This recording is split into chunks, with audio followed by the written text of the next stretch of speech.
Welcome. You are listening to SecurityLAH Podcast, Season 3.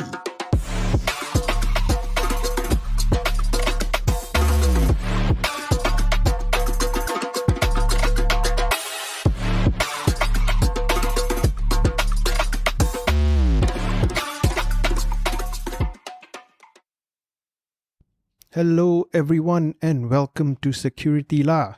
I'm Doc here and today I'm going to be flying solo again. So in this episode, we're going to venture to Singapore and we're going to talk about a system that every Singaporean uses, which is called Singpass. Now, Singpass is this system where they give each and every one of their citizens, PR holders, an ID and a password.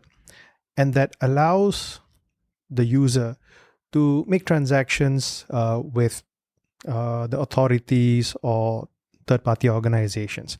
So, for example, if you're in India, you want to do certain transactions. You either bring your ration card or you bring your Aadhaar card, and that shows proof you are who you are. In Malaysia, you have the national ID called My Card. So for you to do your KYC or know your customer, or for you to be able to prove your identity, the card is used and it contains biometric information about you. So they can actually validate you are whom you say you really are. So in this case, in Singapore, they use a system called Singpass.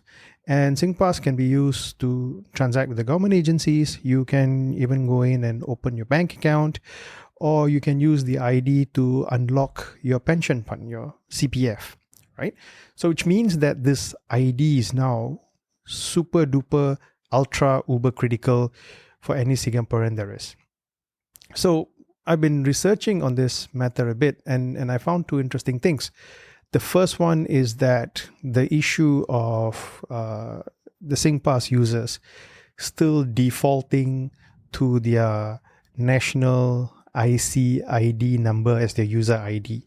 Now, of course, that's kind of a big problem, because if you know somebody's ID, you pretty much can guess what their username is, because for a lot of people, that's still the same thing.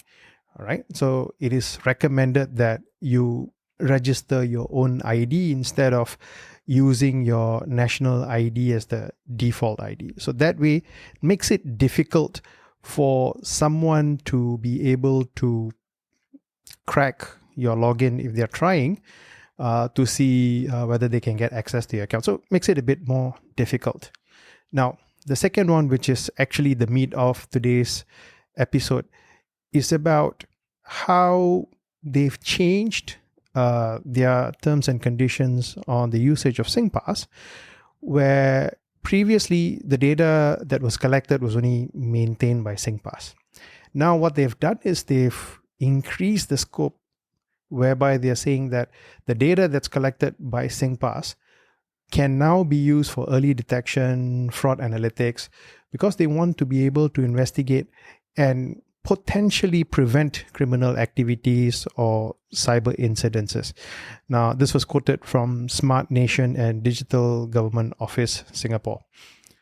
Now, this method is really not new. It's not something that is supposedly privacy invasive, because the minute you are using any system, the usage data resides in that system. The question is whether they actually use it to do something or they don't use it at all. So in this case, the data is actually used to identify and prevent criminal activities.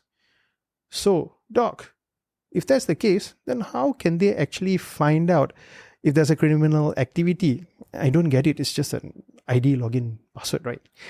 You're absolutely right. So let me shift the gear into banking, for example. So most of you would have your debit card or credit card that has Visa, MasterCard, or whichever payment engine that your card uses, right?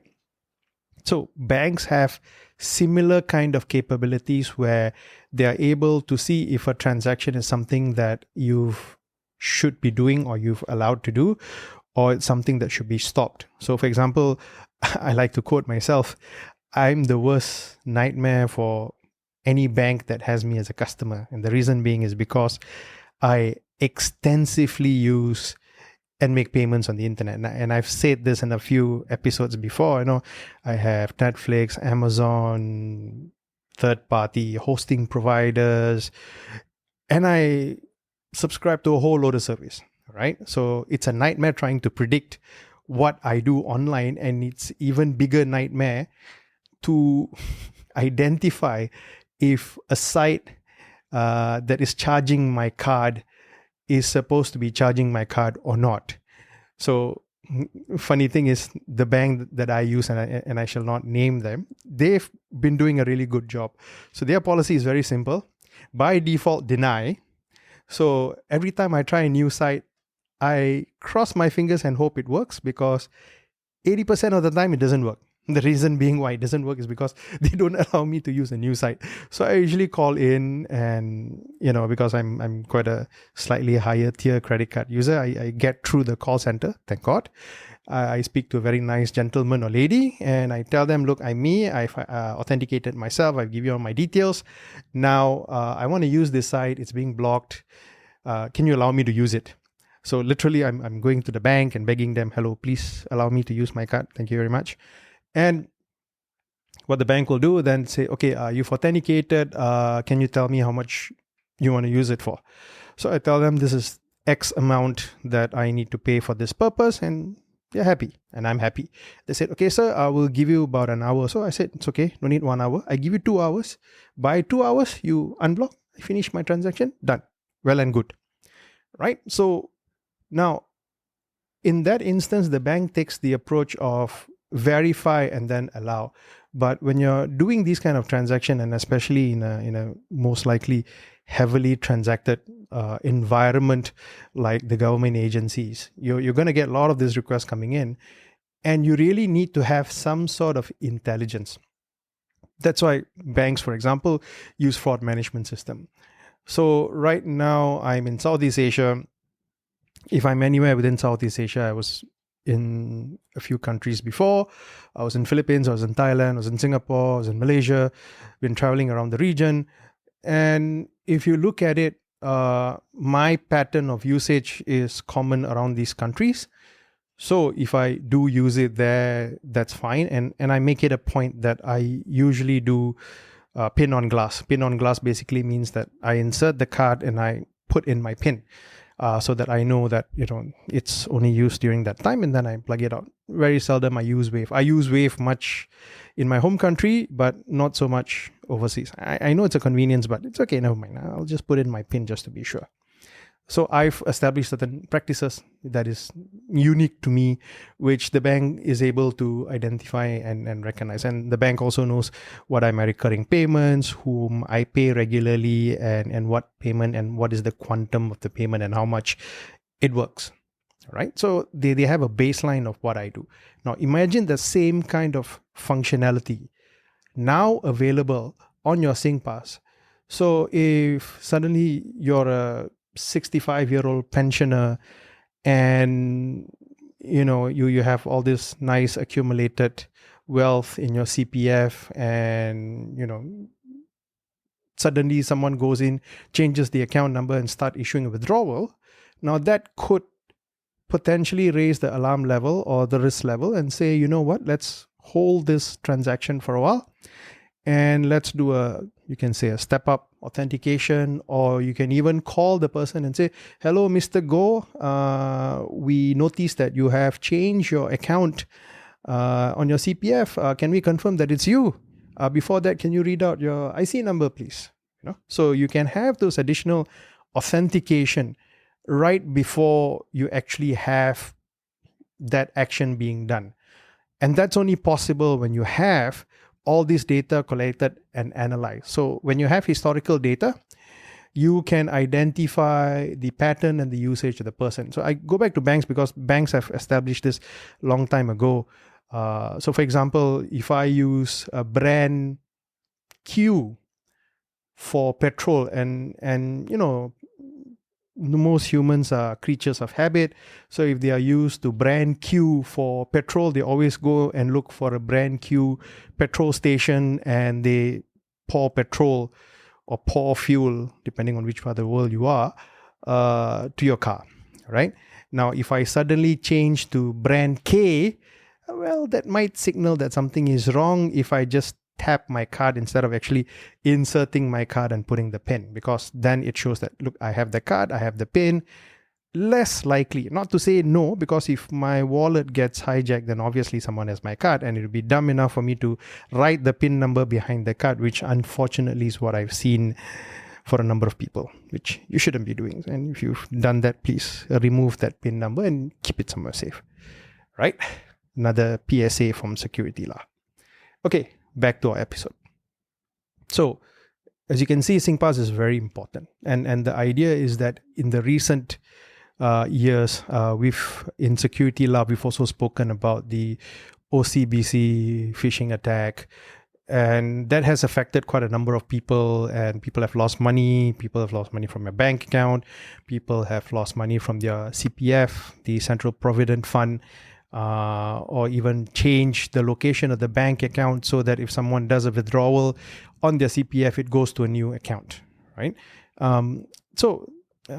One of the things that I note in the app's change log, it says here, clause 4.5 was amended to clarify the data may also be used, disclosed, or processed for the purpose of preventing any cybercrime incident. It was also amended to clarify that the use, disclosure, and processing may occur even if the disclosure may be potentially incriminating. Enjoying the show so far? Subscribe now so that you don't miss out on the latest episode. We are available on Spotify, Apple Podcasts, Google Podcasts, and many other platforms. Visit podcast.securitylah.asia to get the links to subscribe. So which means that if you're trying to do something funny with the app, good luck, you will or may get busted, right? So that's essentially what they're saying, right? That's, as I mentioned earlier, we've seen a number of attacks happening in Singapore, carried out by locals as well as foreign threat actors. We've seen IHS, we've seen OCBC, just to name a few. And these things have, I guess, stirred the thinking caps of the good folks in Singapore government and started to look at how they could better protect its citizens, right? And one of the spokesperson also said that if necessary, the Singpass team will help to suspend the Singpass account to protect the user and notify the user, which is a great thing, because if the minute they suspect, I suspect that this transaction, something is wrong and I shouldn't be allowing it, the team is taking a proactive step to go ahead and lock down the account. Great job, right?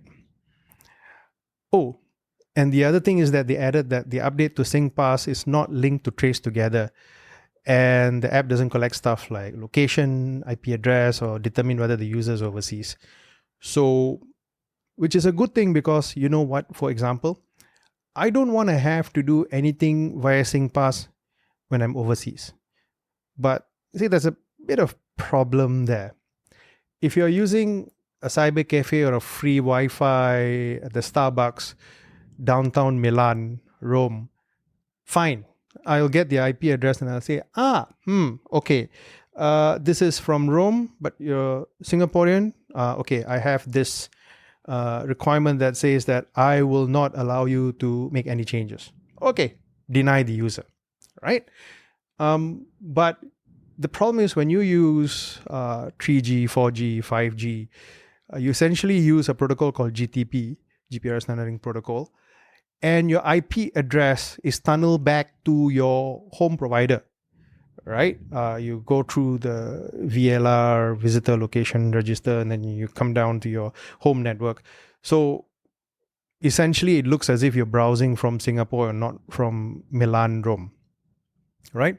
Now, so why is this Trace Together an issue? Not to say an issue, there was a stir. It's because during 2021, there was some data collection with Trace Together, and it was revealed that they actually used the data collected in criminal investigations, even though the assurance was that the data was only for COVID-19 contact tracing. So Trace Together, so for those of you who are out of Singapore, TraceTogether was the contact tracing app that was used during COVID-19. Now, as of February, I've been reliably notified that the app has been stepped down because, COVID is no longer a big issue. All right. Of course, the whole crux of the matter is to ensure that Singpass as a system remains resilient.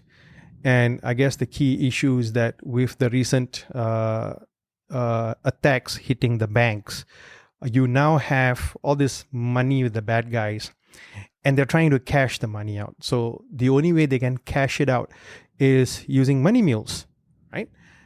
So money mules is essentially people who are willing to give their account away, primarily bank account, or to sell it for quick bucks. Now, money mule seems to be a recurring problem around Asia. Now, in Malaysia as well, recently it was reported that people are willing to sell their bank account, which is the account number, the ATM card and everything, for a measly 500 ringgit, which is about 115 US dollars, which is roughly about, 140, 150 Sing dollars, somewhere around there.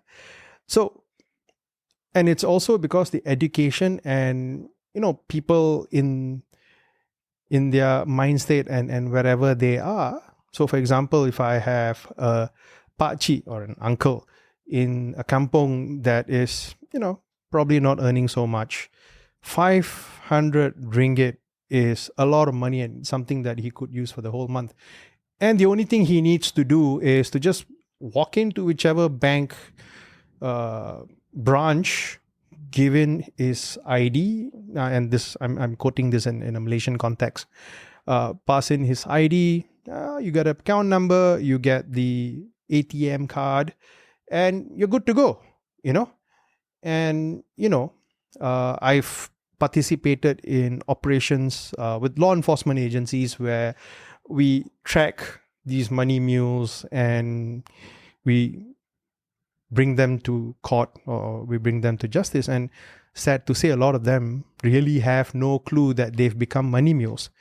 And they're like, I just got this 500 ringgit, I didn't have to do anything. Just go open an account. Oh, boy, he's so good. I introduced my whole village to him. And there you go. A whole bunch of money mules just for 500 ringgit each, right? Now, I won't say interesting. It's similar to see this also happening in Singapore, right? Where people sell their personal information because they think they can make some quick buck out of it, but they don't realize that the long-term repercussions are there. Okay. Why is Singpass abused? Well, in some instances, the Singpass credentials have also been used to register prepaid SIM cards for local phone numbers. Now, so what if someone registers a local prepaid phone number? Well, Singapore has introduced this thing where, if you call from outside of the country, you get a +65, which tells you, hey, this call isn't from Singapore, it's from somewhere else, right? So with a local prepaid SIM card, you don't see this, you just see the number. So if they get a local prepaid SIM, it's much more believable than having this plus symbol that says, hey, something is wrong, And if you look at the statement made by the chief executive of Singtel's consumer business, they've mentioned that they've observed a number of scam calls that appears to be from local numbers, right? Which means that the fraudsters or the threat actors have been able to find a way to either hack into Singpass or gain somebody's Singpass and make such registrations, right? And, some may be legal sellers, some may be illegal sellers. Group IB fraud protection team actually mentioned that some calls without the +65 prefix are most likely by prepaid SIM card sellers who are selling from illegal online sellers. So if you go to, say, for example, Facebook, now you will also find that people are selling pre-registered Taikong, TPG, blah, blah, blah, SIM card for $55, which means that you don't have to register for the card. You plug it in and you can start using, right? So this way, it's easier for you to, as a fraudster, to buy a lot of SIM cards that are registered, and you can just launch your threat campaign.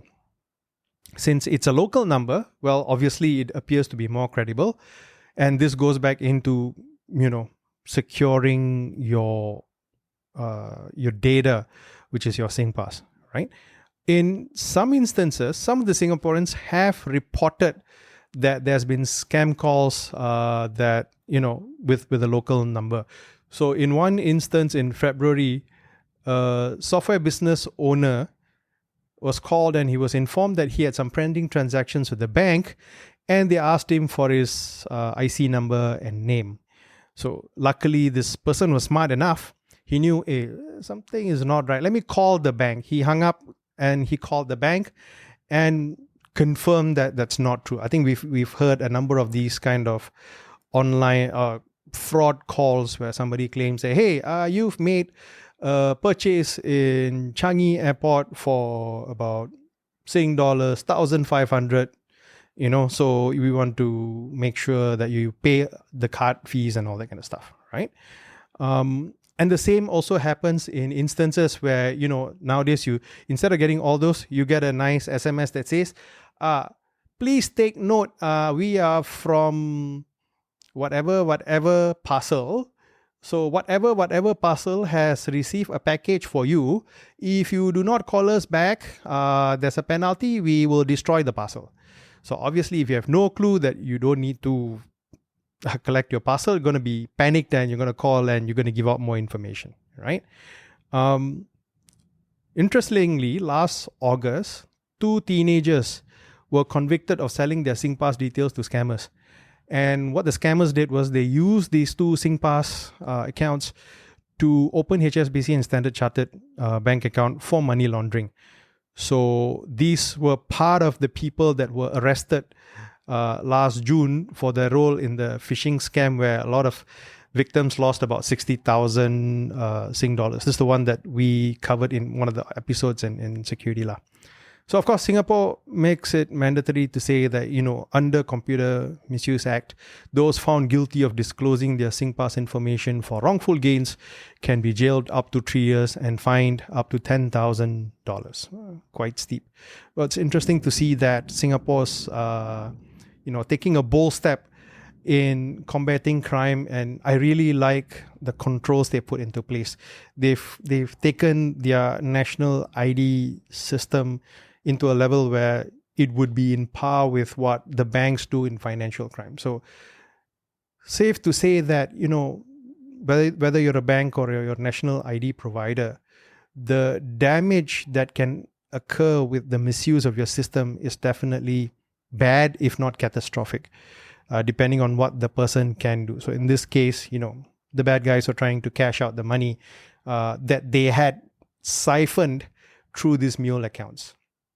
So I'm interested to see what more the Singapore government would do to combat these kind of issues. And I'm very sure that there will be more activities done within the region. I just hope that the other countries in Asia starts looking at one of these initiatives and see what else that they could do up and beyond what they have to reduce fraud. For example, Malaysia has established the National Scam Center to look into scams, because that's a huge problem that's affecting Malaysia. So we shall continue observing this space. And a special shout out to Douglas Mann, who was former CSA Singapore. I looked at some of his articles and got some inspiration to actually do this podcast. So thank you, Douglas.